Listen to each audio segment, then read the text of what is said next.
Hello， 大家好，欢迎来到我的频道。今天想要跟你们分享的是如何用 Filmora 做出故障悬疑特效。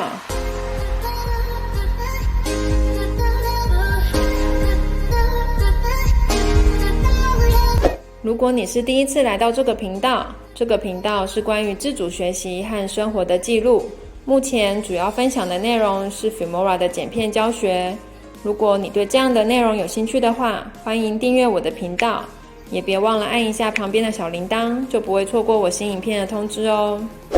前阵子看完了最近话题性很高的悬疑剧《谁是被害者》，片头有使用到画面故障的效果技巧，搭配上深沉重低音的背景音乐，贯穿并加深了整部剧惊悚悬疑的感觉。今天就来和你们分享如何用 Filmora 做出故障悬疑的特效，分别会介绍字体以及影片画面的技巧。那我们就直接开始吧。第一种是纯字体的故障效果。首先我们先打开 Filmora， 打开之后呢，点选左边的媒体，然后选择 Sample Colors， 点选黑色，拉到下方的编辑栏。拉好之后呢，我们选择标题，一样选择左边的 Titles， 点选第一个标题，一样拉到下方的编辑栏。那我们在字的这边点选2下，点开之后呢，就会看到一个编辑的画面。那我们可以在字的这边打上一些比较悬疑的字，这次打是谁在说谎。输入完成之后呢，我可以一样在字体这边做编辑，编辑成我想要的字体。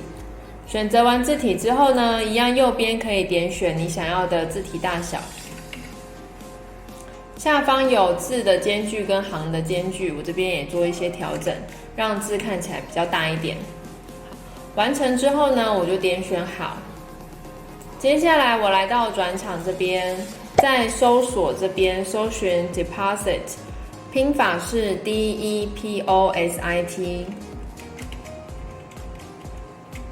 输入完成之后呢，就会看到一个是向下的这个转场画面。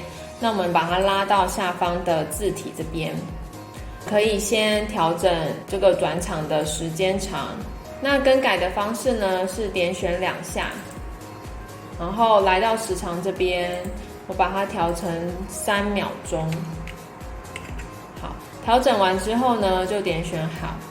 最后呢，我们来到效果这边，在搜索的部分呢，我们搜寻 Chromatic Aberration。那拼法是 CHROMATIC，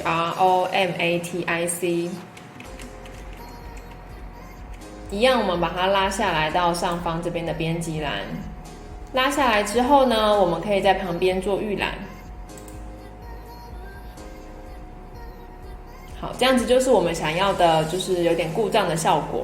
最后呢，我们可以添加音效来凸显这个效果的感觉。那我一样导入故障的声音。好，这个声音呢，我也会放在下方的资讯栏，让大家可以去下载。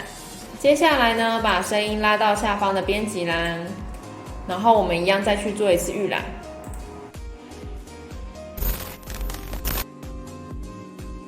那第一个文字故障的效果呢，就完成了。第二种是照片加字体的故障效果。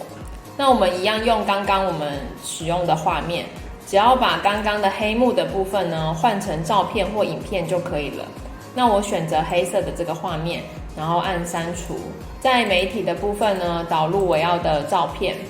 导入进来之后呢，一样我拉到下方的这个编辑栏的画面，然后我可以先去修改它的大小。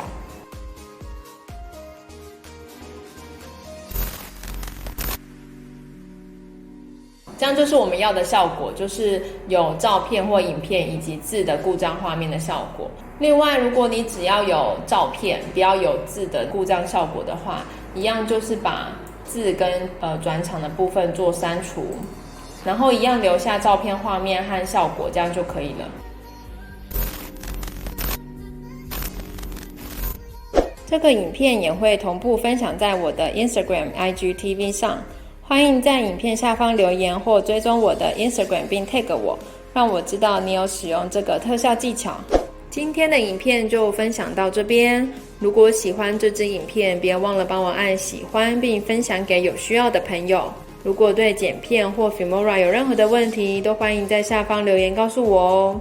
有时候你的问题也能无形中帮助到其他的人。我们下次见。